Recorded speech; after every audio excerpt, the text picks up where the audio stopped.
Welcome to Diwakar physics. चलिए इस video में हम एक क्वेश्चन सॉल्व करेंगे कैलोरीमेट्री का।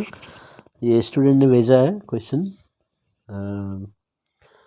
तो क्वेश्चन इस तरह से है, a piece of ice of mass 40 gram is added to 200 gram of water at 50 degree Celsius. Calculate the final temperature of water when all the ice has melted. तो specific heat capacity दिया है water का और specific latent heat of ice भी दिया हुआ है। तो जब इस टाइप का क्वेश्चन हम सॉल्व करते हैं तो हम सबसे पहले क्या प्रोसेस हो रहा है वो यदि हम जान सकते हैं क्वेश्चन से, तो हम वो जो कॉमन फार्मूला हम लगाएंगे और आंसर निकाल लेंगे आसान तरीके से। ठीक है, तो सबसे पहले देखिए आइस को वाटर में डाला गया है ना। तो जब आइस सिर्फ आइस बोला गया है तो इसका 0 डिग्री सेल्सियस लेना है। If no temperature is mentioned, तो इसका मतलब आइस 0 डिग्री में है। अभी वो आइस मेल्ट कर रहा है, क्वेश्चन में दिया भी है all the ice has melted. तो इसका मतलब आइस मेल्ट करेगा तो वाटर बनेगा, लेकिन टेम्परेचर 0 डिग्री सेल्सियस ही रहेगा। ठीक है, तो ये देखिए, तो अभी इसमें कितना हीट गेन करेगा आइस, m इंटू एल। तो ये फॉर्मूला लगाना है। तो याद रखिए, पहला बेसिक स्टेप, आइस वाटर में डाल रहे हैं तो आइस गेन करेगा हीट क्योंकि 0 डिग्री में है, और आइस जो है वो मेल्ट होएगा, मेल्ट होकर वाटर बनेगा, टेम्परेचर 0 डिग्री ही रहेगा। ये हमेशा ऐसे ही होता है। ठीक है, और जब भी मेल्टिंग होगा या फ्रीजिंग होगा, दो ही प्रोसेस है आईसीएससी सिलेबस में अभी, तो इसमें हमको Q इजिकल टू ml लगाना है, हीट कितना यूज हो रहा है। ठीक है, तो ये हो गया। अभी क्या वाटर 0 डिग्री में ही रहेगा? नहीं, तो यहाँ पर बताता है calculate the final temperature of water. तो शायद और हीट जो गेन करके ये वाटर का टेम्परेचर थोड़ा बढ़ेगा। तो मान लीजिए 4 डिग्री 5 डिग्री हो सकता है, 10 डिग्री हो सकता है। अभी हमें मालूम नहीं है, हमें फाइनल टेम्परेचर निकालना है, तो इसका T ले लेते हैं। ठीक है, फाइनल टेम्परेचर। तो अभी ये जो वाटर है 0 डिग्री से टेम्परेचर में कुछ टेम्परेचर में चला गया, जैसे मान लीजिए 10 डिग्री, तो यहाँ पर चेंज इन टेम्परेचर हो रहा है। तो इसमें हमको फार्मूला लगाना है, सो Q1 Q2 MC delta T। तो अभी दूसरा बेसिक पॉइंट क्या है, जब भी टेम्परेचर चेंज होगा, नो चेंज इन स्टेट, खाली टेम्परेचर चेंज होता है, तो ये फार्मूला याद रखिए MC डेल्टा T या heat capacity into delta T। अब इसमें स्पेसिफिक हीट कैपेसिटी दिया तो MC डेल्टा T, तो ये फाइनल टेम्परेचर में चला गया। तो इतने हीट जो है वो आइस गेन कर रहा है फाइनल टेम्परेचर में आने के लिए। अभी दूसरे साइड से तो ये आइस जो है मेल्ट होके ये जो वाटर बना है, तो ये जो वाटर है ये आइस से जो मेल्ट होके बना है, और ये जो 200 ग्राम ऑफ वाटर ही अलग है, इसके साथ कंफ्यूज नहीं होना है। तो इसलिए जो वाटर है 200 ग्राम, ये हायर टेम्परेचर में होने की वजह से ये हीट 50 डिग्री है, तो ये हीट लॉस करेगा और फाइनल टेम्परेचर में आ जाएगा, क्योंकि फाइनल टेम्परेचर भी वाटर है, तो डायरेक्ट वाटर 50 डिग्री सेल्सियस तो ये टेम्परेचर फाइनल टेम्परेचर में आ जाएगा।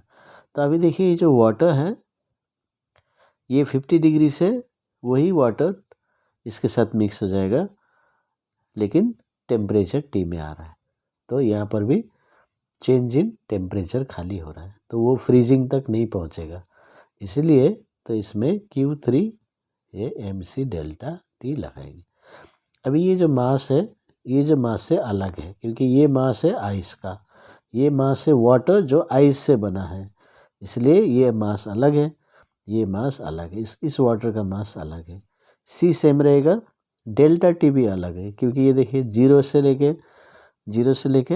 T तक, यानी मान लीजिए 10 डिग्री है, तो 0 से लेकर 10, तो डेल्टा T हो गया 10, लेकिन इधर हो गया 50 माइनस 10, 50 से लेके 10, तो ये डेल्टा टी भी अलग है। फार्मूला वही है एम सी डेल्टा टी, लेकिन वैल्यूज़ अलग है, सब्सटेंस अलग है, इसलिए करेंगे। तो अभी क्या हो रहा है, ये जो फाइनल टेम्परेचर है, तो इसमें इधर वाला हो रहा है हीट गेन और ये हो रहा है हीट लॉस्ट। ठीक है, तो अभी हीट गेन का हमने ऐसे करके प्रोसेस लिखिए, हर न्यूमेरिकल में ऐसे लिखिए, तो बहुत ही आसानी से आपका सॉल्व हो जाएगा। अभी देखिए हीट गेन में 2 स्टेप में हो रहा है, तो by the principle of calorimetry, heat lost या heat gain is equal to heat lost. तो हीट गेन 2 स्टेप में हो रहा है, तो M L plus M C delta T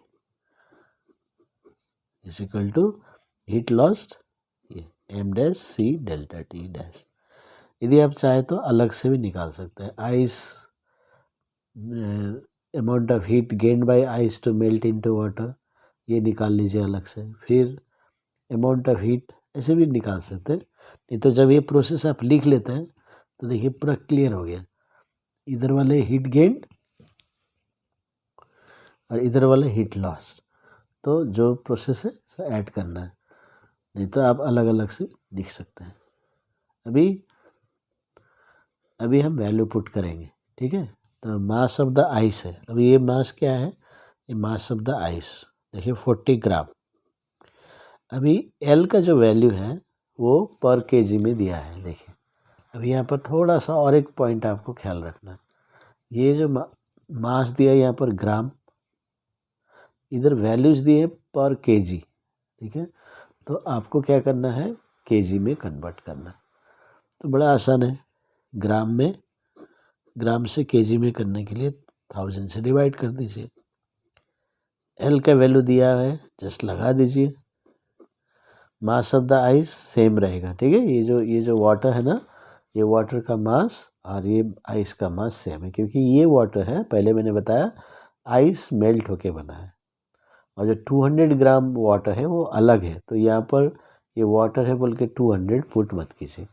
तो ये बहुत ही सिंपल स्टेप है लेकिन क्रूशियल है। ओके, अभी ये 40/1000, चाहे तो आप कॉमन भी ले सकते हैं, एक ही बार वैल्यू पुट करेंगे। सी 4200, ये भी वैल्यू केजी में दिया, इसलिए मैंने इसको कन्वर्ट कर दिया।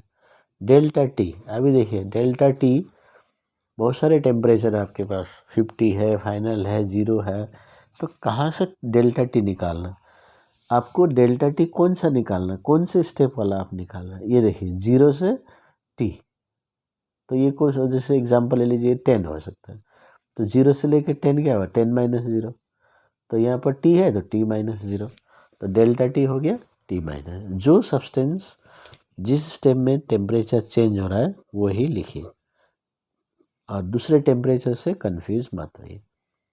अभी ये जो मास है ये 200 ग्राम है, mass of water already present. ये मास है, फिर से बता रहा हूँ, आइस, ये मास है mass of water formed from ice, इसलिए 40 लगाया।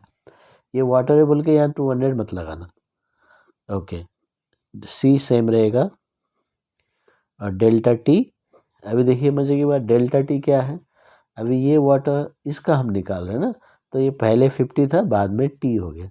एग्जांपल ले लीजिए 10, तो ये 10 है, ये 50 है, तो कितना चेंज हुआ, 50 माइनस 10, 50 माइनस 10, या 10 माइनस 50, कौन सा करेंगे, 50 माइनस 10, तो इसलिए 50 माइनस टी।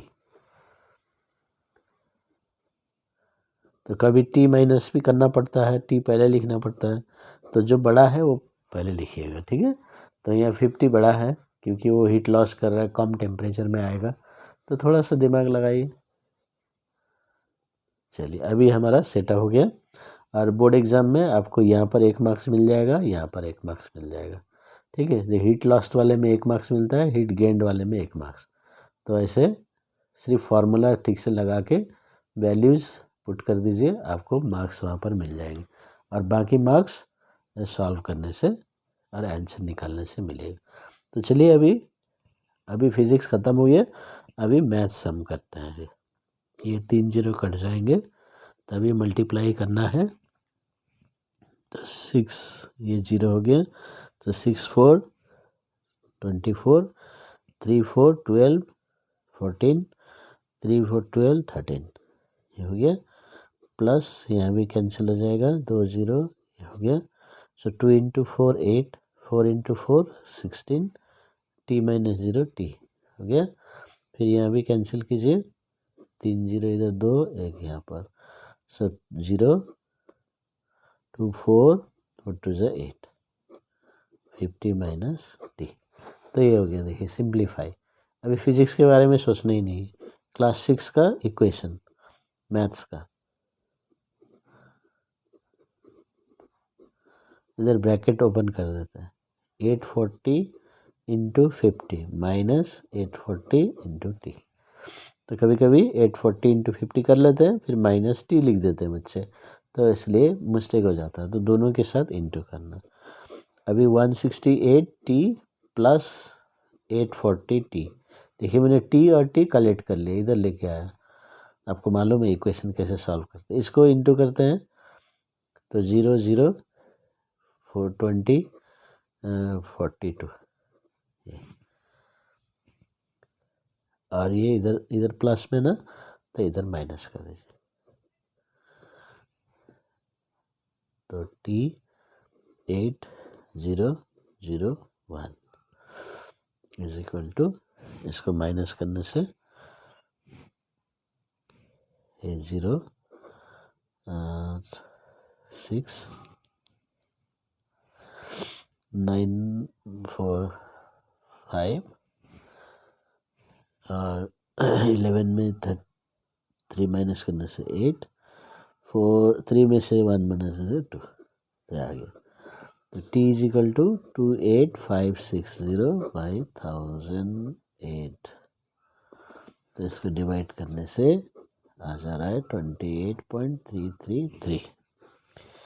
तो फिजिक्स में रूल क्या है, आईसीएसई रूल है, 3 डिजिट तक कैलकुलेट कीजिए। यदि डेसिमल्स आते जा रहे हैं, फिर लास्ट वाला राउंड कर दीजिए, ये वाला, तो ये डिग्री सेल्सियस। तो फाइनल टेम्परेचर आ गया।